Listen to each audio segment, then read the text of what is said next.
So I've not done a garden update for a bit, so I thought I'd just show yous. So there's my blueberries, and there's absolutely like a ton on there. That's another little blueberry bush as well, so I'll have to think of some things to make with them. They're the white currants, that's just a cut-in, so won't get many on there this year. And they're my red spring onions in there. I've never had them before. Ali from My Rusty Garden in Canada sent us some over. And that's the fig tree. I know I've got loads of bloody stuff hanging off everything everywhere. But yeah, there's loads of figs coming. And that little plant pot there, I put incense sticks out in the garden, and it just smells lovely because I like them, but not in the house. They're too strong, gives a bad head. But yeah, there's so I just burn them in the garden. And that's our little oak tree. So we found that on a walk, and it was just like a little sapling. So we brought it home, and then Carl's done this like bonsai kind of thing with the oak tree. It's pretty cool. So that's my strawberry tower. So there's quite a few strawberries coming on there. I'm quite surprised, to be honest. And they're like new plants. So yeah, over the moon with them. And that's my herb garden thing. I cut that back a bit because it was overshadowing the Acer. I mean, the Acer is a beautiful colour, especially when the sun and that's shining on it. So I've got like mint, thyme, I've got all sorts in there. And that's just like dust off the bird feeder. So I've moved the bird feeder to the side. I won't be eating the thing anyway, but yeah, so I've got loads of different herbs. And for the first time ever, I think we've got grapes coming. I don't know whether they're black, I don't know whether they're green, I can't remember, but the grapevine's been in for quite some time. That's my beetroot, and that's some lettuce. I really need to get that potted on. That's little gem lettuce, so it's gone a bit crazy in there, so I need to put that onto somewhere else or take it up the plot or somewhere.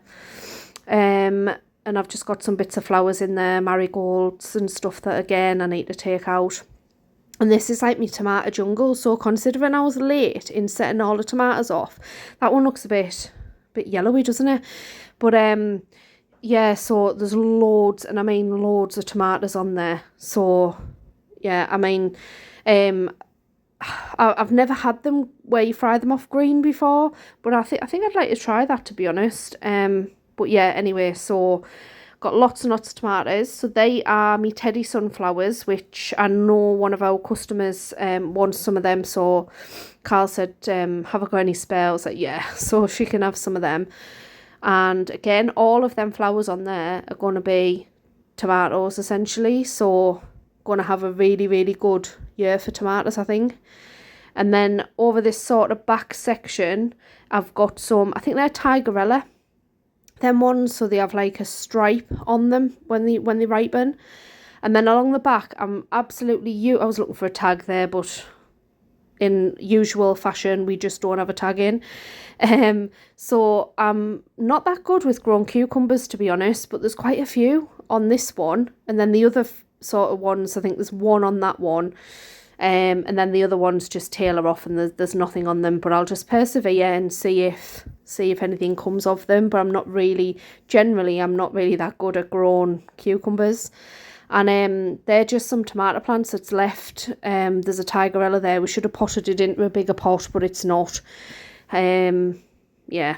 And they are beef tomatoes, so that's the first year, this is the first year that we grown them, so they're good for like cooking and stuff and sauces and whatnot. So I've got quite a few plants of them, and there's loads and loads of flowers and stuff coming, so that's always a good sign. But yeah, so definitely I think we go through like periods of 1 year's all right with tomatoes, and then the next year's like not so good, but that's just few there. So my cucumbers on the back, and then I've got tomatoes either side, and then a few plants in the middle that I need to get sorted out eventually.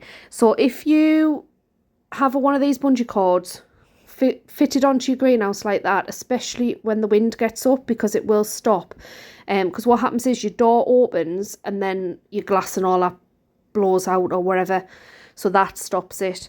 And that's me white currant bush or tree thing. And there's some, I made a few hanger baskets. They're just purely petunias in them.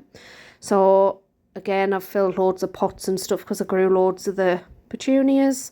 And then I've got some baskets on the fence. I've got like little ladybirds and fake flowery things and stuff all over the bloody shop, but it's all right. So yeah, so that's lobelia and petunias in there. And how gorgeous is that? That is an iris.